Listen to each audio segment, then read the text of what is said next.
Let's see if this is all working. Yes. Yeah, all right. Is the audio good for the back as well? Yeah, perfect. All right. Okay, thanks for joining my session. We're talking about one API to rule them all, serverless Dapr. Before we start, how many people are familiar with Dapr in general? Some hands, okay. And how many of you are actually using Dapr right now? Still some hands. Okay, nice. Okay, cool. Okay, yeah, you can definitely come see me after because I might have something that could be useful to you as well, which is nothing to do with this session, but it's something else. All right. So my name is Marc Duiker. I'm a senior developer advocate at Diagrid, and Diagrid is a US-based company, but we're actually like fully remote now. And it's founded by the two co-creators of Dapr, Mark Vossel and Jeroen Snyder. And we build products to help developers build and run distributed applications at scale. So we have like two products. One is called Conductor, so that's very useful if you're running Dapr in production on Kubernetes. But today we're going to talk about the other product, and it's called Catalyst. I'm an Azure MVP for a couple of years. I'm also one of the Dapr community managers. There are now 3 community managers in total. And every other week we have like a Dapr community call, and there we have like show the new features of latest Dapr versions, but also like Dapr end users come and explain how they run Dapr in production. And those calls are like free to join, so definitely nice if you want to be up to speed about Dapr. Last but not least, I really like pixel art, so that's why also my slides are all pixel art themed. You might have seen some Dapr stickers also in the hallway at some tables. I have some more, so in case we run out, just come see me. I have more stickers. Okay, so what I'm going to talk about today is first do a bit of like a level set so everyone knows what Dapr is and when it's useful. So I'm going to talk about some typical developer challenges when building distributed systems, then how Dapr works, but then I'll quickly move into different deployment models of Dapr because it definitely changed a bit over the years. And then we'll dive into Catalyst, which is like a brand new product from Diagrid.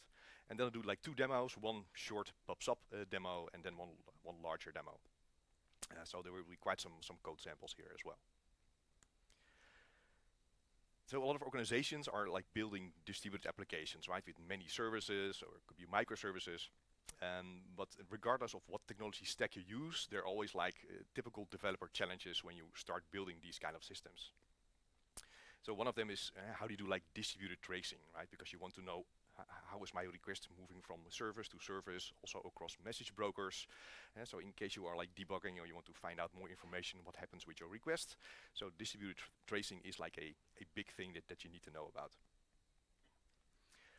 Another thing is how do you like orchestrate your service calls? Because sometimes you want to do like a sequence of steps, or maybe sometimes you can do like parallel execution of certain service invocations. And how do you like compensate actions in case something goes wrong? Also that is quite a tough technological challenge that you need to be aware of. Another thing is resiliency, right? So what happens if the network is suddenly down temporarily, so you cannot actually access your service?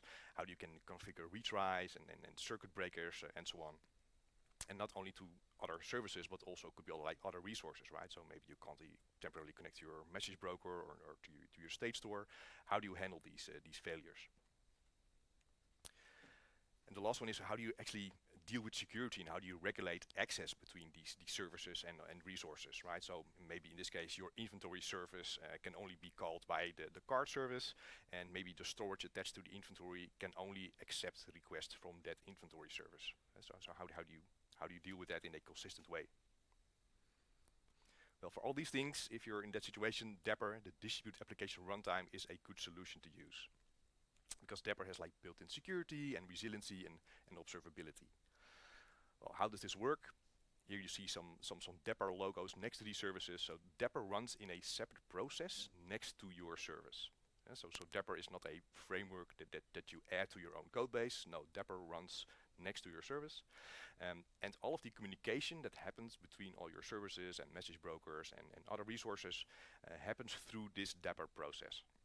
So if you're familiar with Kubernetes, this is called like a sidecar pattern. So Dapr runs typically in a sidecar. And because it runs in a sidecar and all of the information goes through the sidecar, you get these things like observability is built in because all of the requests flow through the sidecar. Also all of the retries, all of the resiliency is also built into that sidecar, so you don't have to develop it yourself. Another big thing that Dapr offers is like a very broad suite of all kinds of APIs that you would use frequently. So there's APIs for communication, state, and workflow. And this is like the total suite that Dapr offers. So there are now 10 different APIs in Dapr. And Dapr is still very much actively under development, right? So it's 3 to 4 new releases per year. So also the number of APIs is also growing each year. In the first demo, I will use just the pops up one, but in the final bigger demo, I'll do a combination of workflow and state management, service invocation, and pops up. So having this whole suite of APIs at your disposal is one good thing, because these APIs are relatively basic, but intentionally basic, so they're easy to use and easy to understand. But the nice thing about these APIs is that it's decoupled from the underlying resource. So Dapr itself is not a state management solution. So Dapr itself is not a message broker, but it can integrate with dozens of different state management solutions, message brokers, secret stores, and so on. So these things are called components, and Dapr has like integrations with over 120 components, I think, at the moment. And that also makes it a really flexible solution, so you can use it with any major cloud provider or with a lot of different open source solutions as well. Now, I don't think being able to switch from Google to AWS to GCP is like a key selling point, because that really doesn't happen that much. But it also offers a lot of benefits when you're like developing locally. So maybe when you're doing local development, you use the state management API, and you can use like a in-memory state store, or maybe you use like a local Redis container. But when you move to production, then you can switch to your Azure Cosmos DB, and you can do that quite easily by changing some configuration files. So how does it work? You have your application code, and your application can be in any language, as long as it's capable of talking to HTTP endpoints, and you have your Dapr process running next to it. So your application talks to the Dapr API that runs in this Dapr sidecar. And you can do things like, you can invoke a method on another service by calling this endpoint. You can retrieve a key value pair by calling this endpoint. You can publish a message on a topic. You can retrieve a secret or start a workflow. And in this case, these are just like the raw HTTP requests, but they're also like client SDKs available if we prefer that. So Dapr is a runtime for building distributed applications across cloud and edge. Well, what does that mean, cloud and edge? Basically, it runs anywhere where you can run some form of Kubernetes. So it could be like plain Kubernetes, could even be like on-premise. But of course, all of the major cloud providers also offer some sort of managed Kubernetes, so you can also use it there. You can even run it on virtual or physical machines. And when I do Dapr demos, I just use the Dapr CLI just from my laptop. But these days there are more options where to run Dapr. So one of the examples is Azure Container Apps, which I think is a very nice and lightweight way to get introduced to Dapr on Azure, because it very nicely integrates with all kinds of other Azure services like Azure Service Bus, Cosmos DB, and so on. So if you purely want to run something with Dapr on Azure, I think that's a great solution. The other thing which we're going to use today is Catalyst, and that's the latest product that you're building now with Diagrid. It's still like a very early private beta, so you can sign up to use it, but it's still like under very active development. More on that later. So let's move into the different Dapr deployment modes, or different hosting modes. So here you have your application running somewhere, either locally or in the cloud, and there's a Dapr process. But where does that Dapr process run? So there are quite some different options these days for Dapr to run. And we're going to show them here from left to right, from least managed to most managed. And I'll also indicate from who is responsible for the Dapr process. Are you responsible, or is someone else responsible for the Dapr process? So the first one is if you just use virtual machines to run Dapr. And so you can just use the Dapr CLI, you can install it on the virtual machine, and you can actually hook up multiple virtual machines and use some other tooling to enable the networking. But yeah, you're definitely responsible for yourself to actually host that Dapr process, to run it and to manage it, to upgrade it, and so on. So this is like the least managed version that's out there. But a lot of companies are actually doing this, right? So maybe because they are limited to maybe their own data center or not yet in the cloud. So it's definitely a viable solution. The next one, I think that the largest set of clients who are using Dapr are using this. They're using Dapr on Kubernetes, and they use this sidecar. You have like the Dapr control plane installed on Kubernetes, and as soon as you deploy your services, a Dapr sidecar gets injected in the same pod where your application is running. But also, you are responsible for running the Dapr service there. Even though there is this Dapr control plane, but you own the Kubernetes cluster, or you're leasing or renting or whatever, but you are responsible for keeping that in a good state.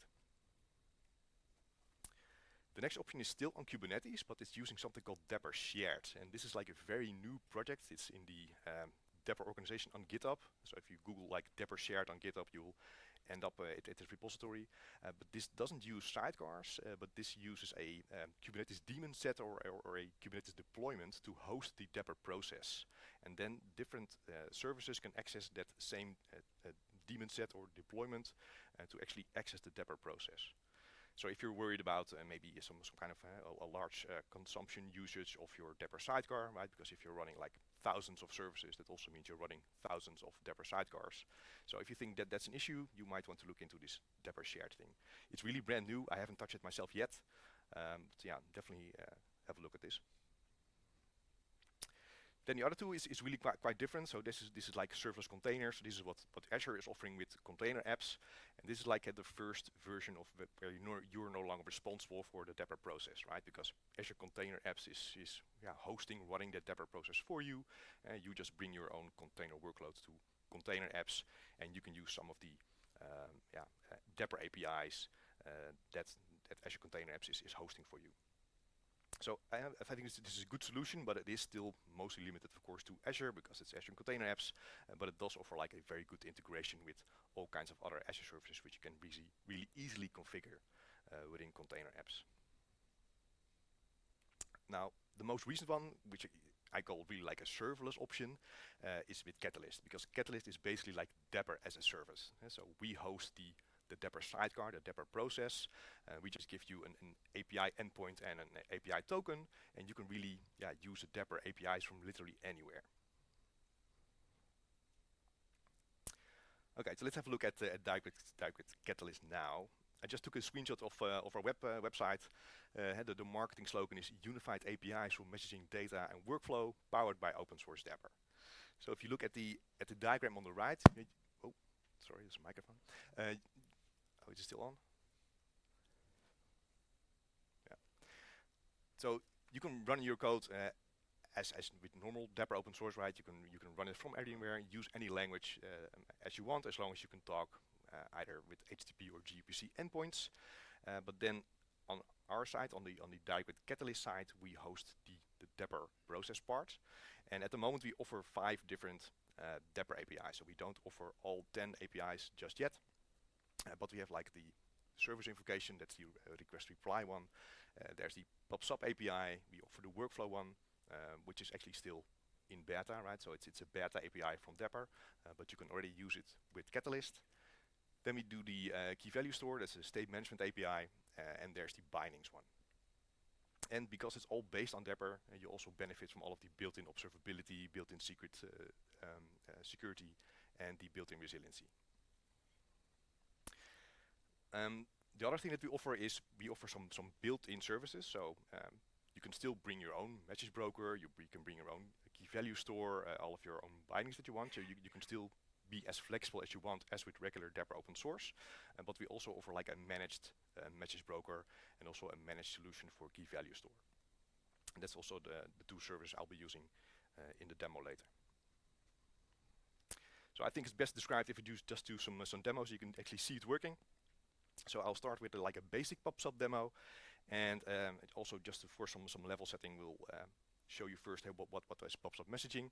So there are 2 applications, a publisher and a subscriber, and the publisher publishes a message to a topic on a message broker, and a subscriber is subscribed to that topic on that message broker. So this will be the case if you're not using any Dapr.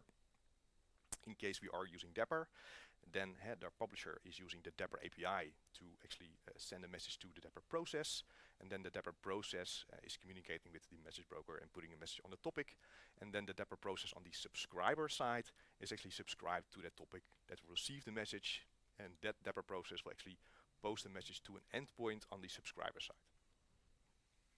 Now we're not using plain open source Dapr. In this case we're using Catalyst, and that means that the Dapr process is somewhere else, so anything below the dashed line is now hosted by Diagrid, and above the line is hosted somewhere else by you. So, and we call these things like app IDs. So for every service that you want to Daprize, you need like an application ID in Diagrid Catalyst. So you can think of these things as like the hosted version of Dapr. So your application will send a message to the host version of Dapr, to the publisher app ID. That will communicate with the message broker. In this case, it's a message broker also in Diagrid Catalyst. And that will, the subscriber is taking that message and it will send it back to the subscriber application. So let's first have a look at the Catalyst web UI before we dive into the code. Here we go. Is this big enough? Maybe I zoom in one more. All right. So if you log into the Catalyst backend, everything is scoped in either first in organizations. So I'm now in a Marc prod organization, and then within an organization you create projects. So this is just different scopes of your services. So I'm now in this Catalyst project, and in this project I have like 2 app IDs, and these app IDs, these are your like hosted versions of the Dapr process. So I have an app ID for the publisher and I have an app ID for the consumer. Now in this case I am using the PubSub managed service here. So I'm using this built-in PubSub service to do the async communication. And whenever you want your application to use this PubSub service, you need to make a connection. So there is a PubSub connection here. In this case, the name is the same as the type, but you can name this whatever you want. So we can see here that the target, that means who is responsible for this PubSub service. It's the built-in Diagrid one. And the scopes, that mean who can access this PubSub connection. And well, since we want the publisher needs to connect to it, but also the subscriber needs to connect to it. So both applications can connect to this PubSub broker. If you want to create like new connections, you can go to this wizard. I'm not going to do it here, but here you can see, okay, I want to create a connection to a PubSub, but that PubSub can also be something else, right? It could also be something that you own yourself, or are hosting like Azure Service Bus or something on GCP or whatever. But in this case, I'm using the built-in PubSub that Diagrid offers. So we have a PubSub. The last thing that we need is a subscription, because we need to subscribe to that topic. So that's also I've created that also before, because I didn't want to wait for all of this stuff to be created while doing this demo. So what we see here, we have a subscription called PubSub Consumer that is scoped to our consumer application, because that's the one that needs to subscribe to this. It's using this PubSub connection. We use a topic named orders, and this is the route on the consumer that the message will be sent to. So the Dapr process will send the message to this endpoint that exists on the consumer application. So we'll see this in code. All right, and there's also some other nice things in this UI. So there's like an application visualizer. Probably doesn't show you that much at the moment, because we haven't sent any messages yet. Oh, but we do see the PubSub broker though. So there are some nice visualizations so you can actually see, you can actually inspect how the message flow is going. In this case, it's of course like super basic, just 2 applications. But you can imagine if you have like dozens of applications, you can actually visualize how the application, how the message flow is going through all the apps. The other thing that's offered here is the API Explorer, and here you can use the regular Dapr API to interact with your backend. I will show this when we do the other demo, but you can actually use the state API on a certain application and just invoke certain state endpoints to retrieve some state or to publish a message. The other thing is the logs, and we'll also look into this in the other demo as well. Okay, let's move on actually to the demo. So all of the demos I'm doing are in GitHub. In this case, I have made a fork of this Catalyst samples repo. I've added a dev container to it, and I'm running it completely in a code space. So let's go over there now. So that's this one. I'm also like a very big fan of CodeTour. I'm not sure who's familiar with CodeTour, the extension in VS Code. Just one. Yeah. So I really like this extension because this allows you to actually configure a guided tour through your code base, and you can actually add all kinds of nice things to it. You can add a lot of documentation in Markdown format, but you can even like execute commands using CodeTour. So there's no need actually to type stuff locally or to copy paste stuff. So I'm going to use one of these CodeTours to actually go to the sample. So this sample repo contains a lot of different samples, also across different languages. I will focus on the C# one, and I will only do the pub/sub one, but there's also one about the state management and also about service invocation. So this Catalyst samples repo contains a lot of different things, but given the limited time we have, I'll only do one. So this CodeTour, had the basis of it is also like, okay, you need to create a new Catalyst account, you need to set up a project and stuff like that, but we've already done that.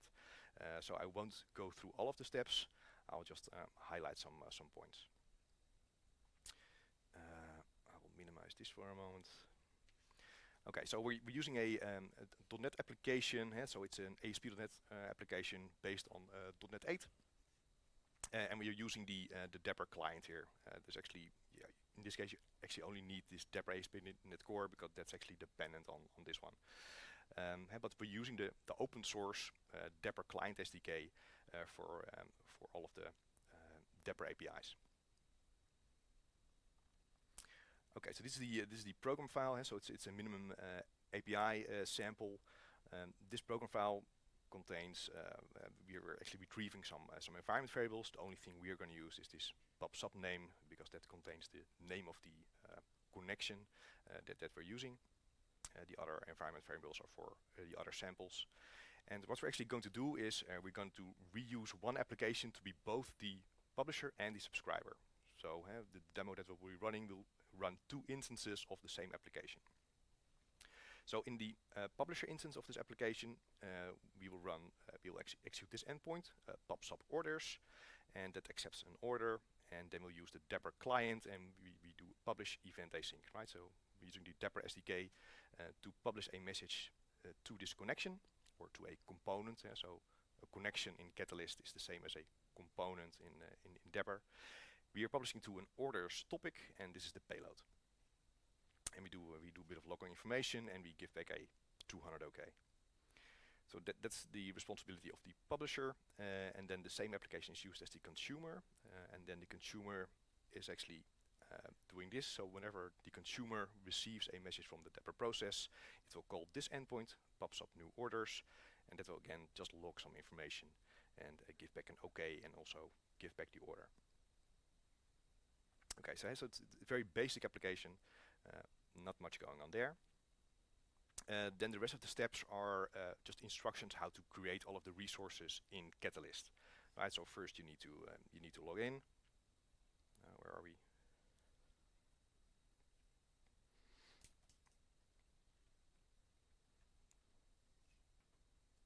Okay.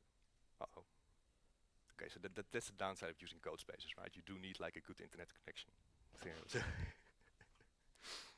We'll see how long it takes. Okay, I do seem to have like a good connection, but okay.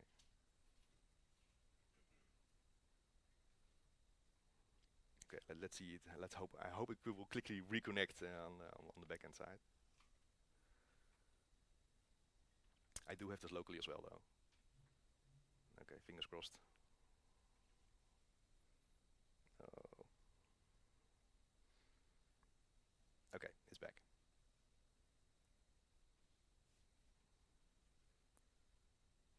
Yes, okay. Okay, so the first thing I'm going to do is I'm going to log into Diagrid, and this is what I mean with you can actually execute commands using this CodeTour. So this has like a special syntax, and now I clicked on it, and now you will see the instructions here. It's logging into Diagrid, so I press enter. I will open this link. I need to confirm this because I was logged in earlier, so I don't have to provide all of my credentials. Okay, we're all set, so I can close this window again. Okay, so now I'm logged in. I'm under this organization, fine. I have like a default project. I actually need to switch to another project because this will be my second demo.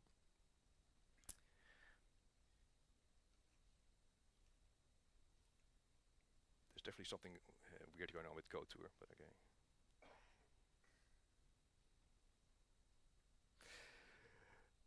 Okay, so in this case, I'm not going to create a project because I already have a project, but the Diagrid CLI allows you to create all these projects, right? So we have a web UI where you can create all the stuff, but there's also like a CLI that you can use. So I just did a Diagrid project list to list all the projects I have. I have 2 projects at the moment, but this Catalyst feature project is the default one. I actually want to change that to the Catalyst project one. So I'm doing Diagrid project use. So now my default project is this Catalyst project, which I just shown you in the UI. The next step is to create these app IDs, right? So that's the Dapr process hosted at Catalyst.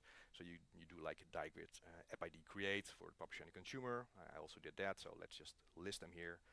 So these 2 are available. Then the next thing is to create the subscription. Well, that's also what I did before. So we already have a subscription here called Pops Up Consumer. Now the next thing that we need to do is we need to connect our local application to actually be able to communicate with Catalyst. So I can move into the C# folder. I already did a .NET build earlier, but let's do that again. That's fine. And there is a command called Diagrid dev scaffold that creates a YAML file, and that contains the HTTP endpoint, the gRPC endpoint, and the API token that we need to actually connect our local running application to the Diagrid backend. So I've already run this, but what it creates is this file that contains like 2 applications: the consumer application that's running on a certain local port. In this case, I also have defined some URLs that to actually run it. And then this information comes from Catalyst, right? So there's a Dapr API token that's specific to Diagrid, and then this gRPC endpoint and HTTP endpoint. The same for the publisher. So now that we have our local environment set up to use Catalyst, we can actually interact with Catalyst. So I need to do one more thing. I forgot that. So in order to run this locally, so we have like 2 instances of the same application, one publisher, one subscriber. We are using Diagrid dev start. So when we run Diagrid dev start, that will read this YAML file that contains the configuration of the application here, what we're going to run. It's going to set up a dev tunnel from our local machine, or in this case our code base, to the Catalyst backend. And that allows us to actually do like a good inner development loop by actually having our applications locally, but still connect to the cloud and being able to actually receive the message back to our local machine. So I'm running this Diagrid dev start, and we see here in the logs that it's it's starting the application, so that's good. But then third moment it should also connect to the applications. So that's mentioning here, connecting to app ID consumer. Initial connection may take a moment, and the same for the producer. It should also be logged in here somewhere. Okay, let's try to run this. I'm not sure if it's already connected, but let's see. So we have our producer and publisher and subscriber apps now running locally, and now I'm using another VS Code extension called REST client, and that allows me to actually execute these endpoints in this test.rest file. So this is the endpoint we're going to call. So this is the endpoint on the producer, and we're going to send an order which just contains of an order ID with 1. And as soon as I will do this, we'll see the response in the window next to it. So that should give like a 200 OK. And then we should see like a logging statement underneath here. And now we see that the app ID is actually connected. So this should also give back our order. So I'm going to click this send request button, and that should trigger the request. Yeah, and we get back a 200 OK. And we also see like order received 1. Right, so this is working. So we're running our applications locally, but we're still connected with the Catalyst backend, and because we have set up this dev tunnel, we can see this all running locally. All right, So this is working. Okay, I'm going to stop this. Let's see where we are on time. Okay. Okay, so this was the first demo. Then the next demo is quite a bit larger, and definitely it uses more of the Dapr APIs. So this is the let's say the architecture diagram in total, but I'll zoom into all of the individual components. So what we have is a front-end app that will use like 2 serverless functions, and then we have our backend written in 2 .NET services. That's the pizza order service that contains a workflow, and it interacts with a kitchen service, and we're using Diagrid Catalyst to host our Dapr APIs, and it uses the built-in message broker and also the built-in key value store to actually interact with some state, to save orders and to check the inventory of pizzas. I'm actually first going to run the sample, and then we get back to how this works. So again, I'm using a code space here, which I need to restart. So I'm a really big fan of code space lately, but yeah, you do need like a decent internet connection to be able to demonstrate everything. So I hope everything works out right now. The nice thing of the code space is as soon as you have access to the code space, you don't have to install anything yourself anymore, right? So because this code space already contains the Diagrid CLI, it contains of course the .NET SDK, it contains Node.js for the front end, it contains the Vercel CLI that I'm also using.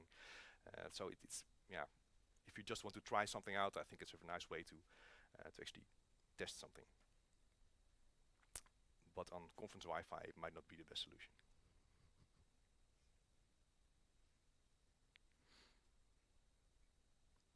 Okay, it's loading, it's loading.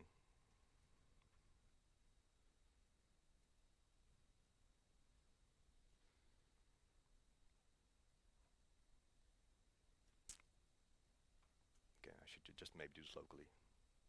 So.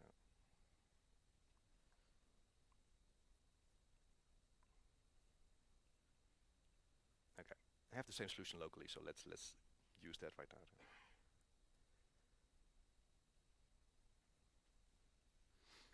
Okay, I'm just going to run it and I'll do all the explanation later. So what I'm doing here locally is I am doing the Diagrid dev start. Oh, I should probably log in here first though. Let's do the login first.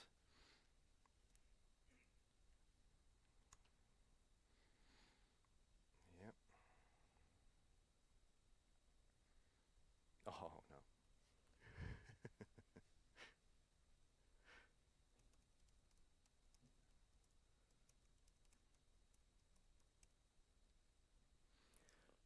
Like too many logins, but let's see. Okay.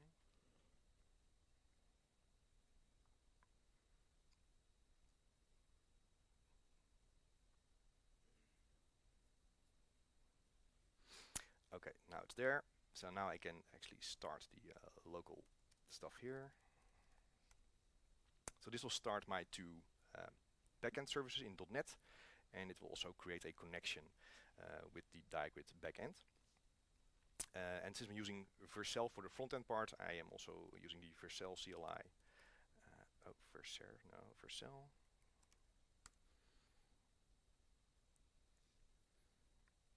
Alright, so it gives me an application on localhost 3000, and we see here that the application is connected. That's good. Okay, so let's start the app locally. So this is the Diagrid pizza store, like a very simplistic pizza order application. We just select some pizzas, and the nice thing is once you select it, you cannot deselect it. So we have to order some stuff. Then we click the place order button, and this will actually send a request to the backend, and this will start a workflow. And first the inventory will be checked, and if the inventory is sufficient, it will continue. Then it will connect with the kitchen service via pop-up messaging, and then the order will be prepared. And once the order is prepared, the kitchen service will pop-up back to the other service. And once that has arrived, the workflow will stop.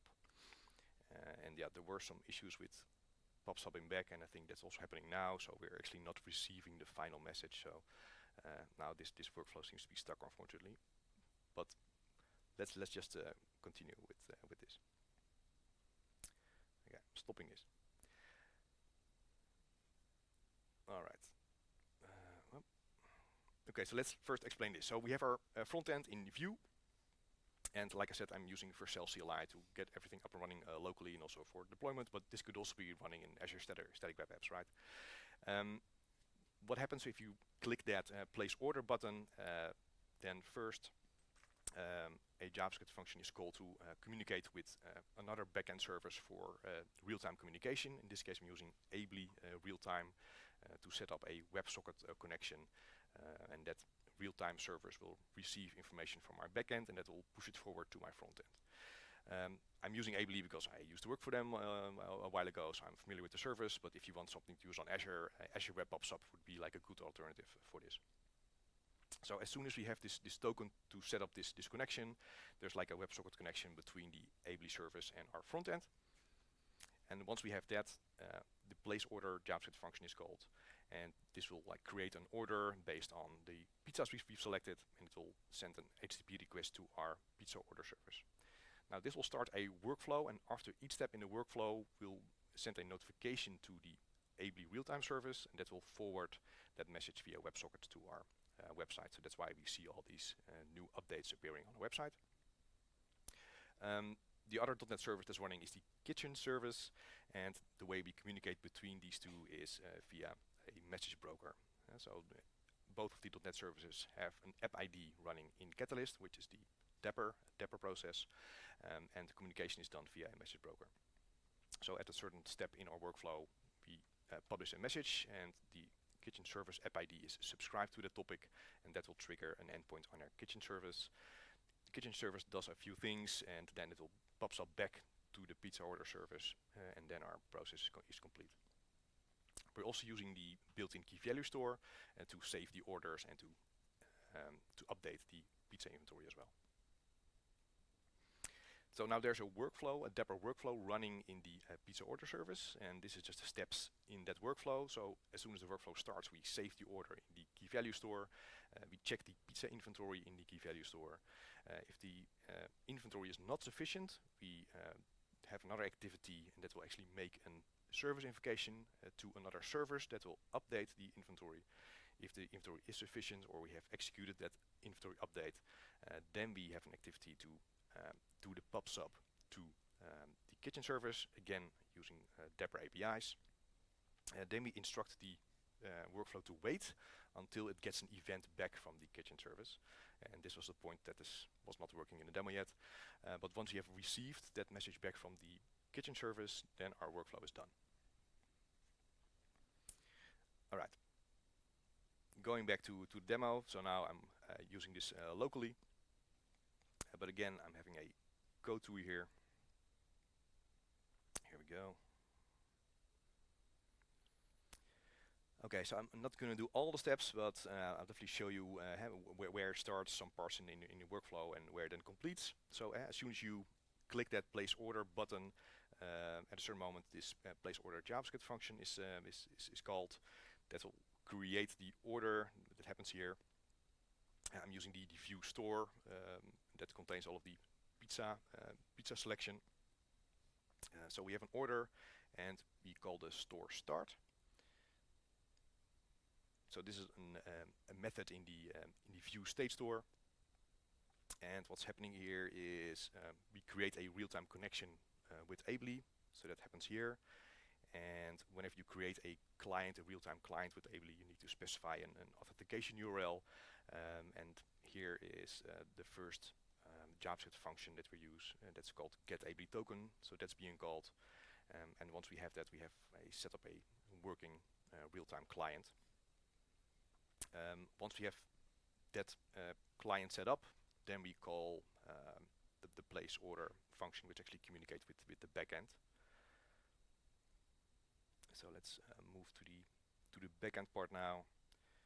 So this is the backend folder. It contains like two services, the kitchen service and the pizza service. It also contains like a shared project that has our domain models, and that's it. So if you look at the pizza service itself, it has a workflow. We'll look into that in a minute.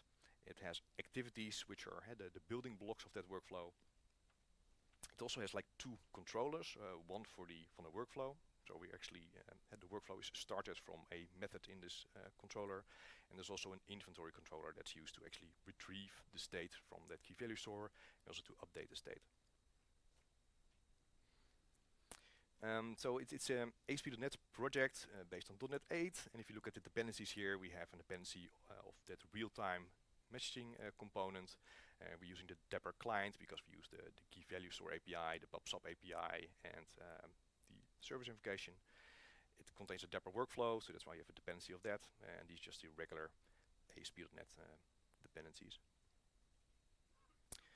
If you look at our program CS file for this service, there's nothing very specific here. We are reading some environment variables which contain some keys that we're using. So for instance, to communicate with the real-time service, also to for the Diagrid API as well.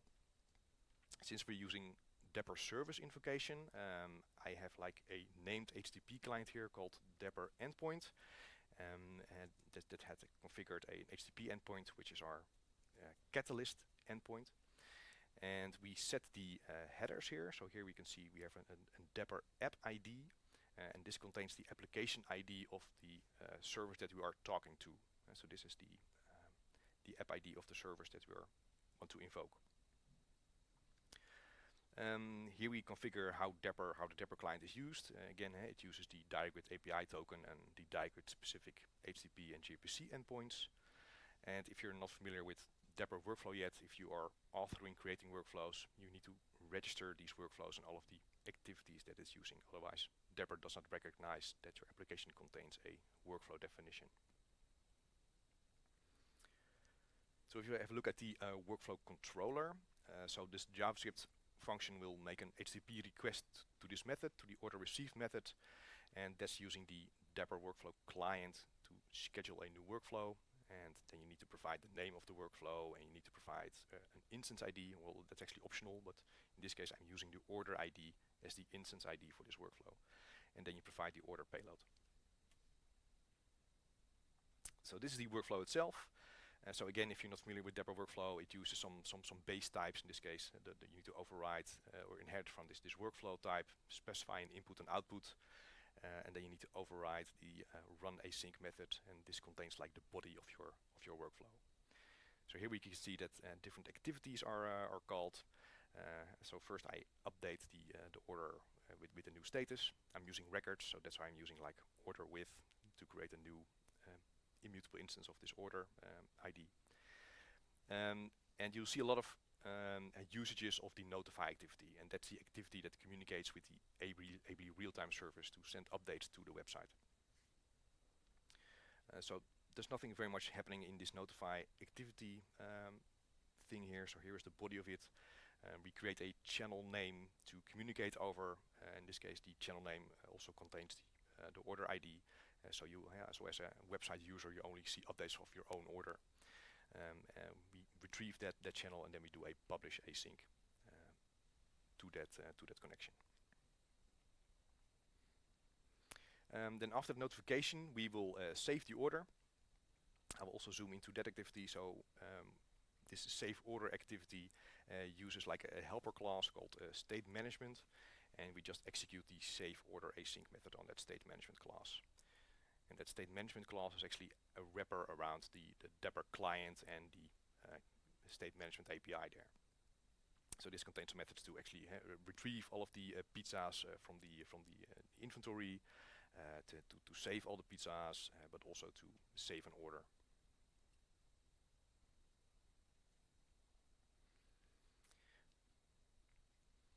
So once we have saved the order, we're going to do like a check inventory. I'm not going to dive into that one, but again, that uses the state management class. And then we check for, is the inventory sufficient? So if it's not sufficient, then it will first do a notify activity to the front end that the inventory is not sufficient. Then we do like a compensation action to make sure to restock the inventory. So that's this part. And then we do a notify activity again that the inventory is restocked. And then underneath that, this is the part that gets called whenever the inventory is already up to date. So we do a notification that the inventory is fine. And then we do the send order to kitchen activity. And this activity I will show because here oh no, this is the check one. This one. So this one is using the Dapr client again to do the pub sub messaging to the message broker in Diagrid. So we are using the regular Dapr client to actually publish an event, and the pub sub name is here is the name of the connection. In this case, the name of the connection is just pub sub, and the topic name is pizza orders, and the order itself is just a payload. So once we have done that activity, we instruct the workflow to wait. So that's what's happening here. We wait for an external event named order prepared, and that contains like a Boolean value. If that Boolean value is true, that means we have successfully received a message back. Then we do a notification again, and then our workflow is actually completed. So let's briefly have a look at the kitchen service. So as soon as we send a pub sub notification to the topic, this endpoint will be triggered to actually receive that message. Then we do like a couple of more like state management things. We actually update the pizza inventory to actually deduct the number of pizzas that have been ordered. We update the order and we save the order, and then we do a pub sub back to the pizza order service. We actually can't interact here with the workflow because all of the workflow management calls that you need to do needs to originate from the service that actually runs the workflow. So first we need to communicate back to the service that contains the workflow, and in that part there we can actually continue and raise the event. So we do a pub sub back to the service, and that's here. So this is the endpoint that gets triggered to actually receive the message again. And here we use the Dapr workflow client to raise an event to the workflow that's currently on hold. And here we say, okay, you can actually continue with that workflow. So that's being received here. So if that's true, then we do the final notify activity, and then the workflow is done.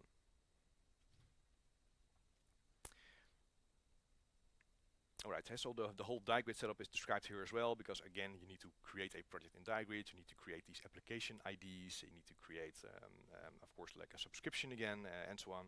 I will not go through that here as well.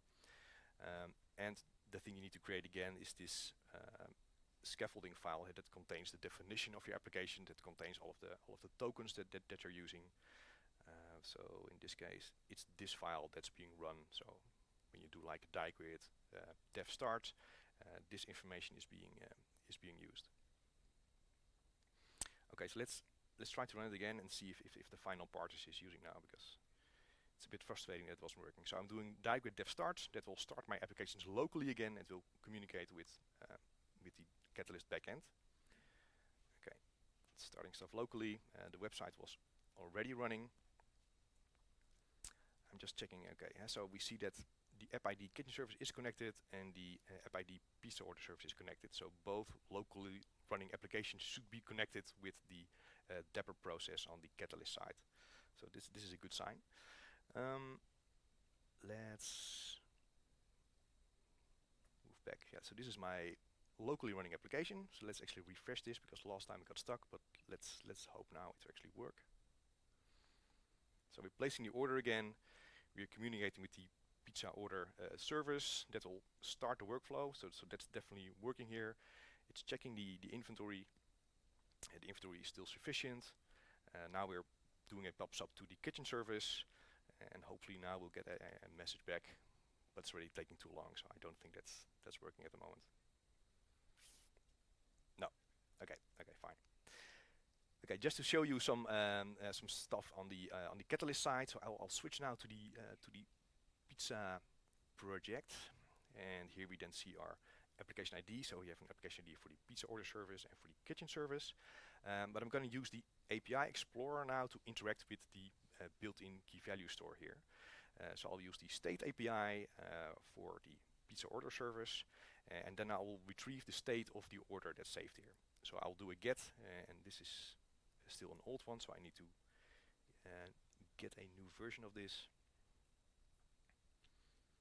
So this also logs the ID of the order, so I'm copy pasting this and pasting this here. So you can use this UI to actually to execute a call of the Dapr API state management API. So what this is, usually when you're using open source Dapr, this is just local host, but we're using like the V1 of the state API. This is our name of our component or connection in this case, and since it's key value based, so this is the key here. Oh. I also see, yeah, I've missed it, and I missed the last letter as well. Okay, and let me do a copy again. Okay, thank you. Should be order. Okay, let's see if this works. Yeah, and here is the result of that order. So we can see the order. Oh, it actually is completed. So that's actually a good sign. So maybe it actually does show. No, it didn't actually. Okay. Yeah. So there's definitely still something wrong in the demo, unfortunately, but it is in the final state. So that's good to see. All right. Just to wrap up, we saw the UI. We saw that Dapr can be run in many more models or modes than before, including some nice serverless options these days, which is really cool. Thanks for surviving and holding on in this demo. Feel free to claim this Dapr community badge. It's like a digital badge from Holopin. It's not an NFT. You need your GitHub account if you want to claim this. And if you want to use Catalyst, you can definitely sign up for early access. I will wait a couple of seconds so people can take a picture of this, and then for the other QR code, because the next one will actually contain a link to join the early access program of Catalyst.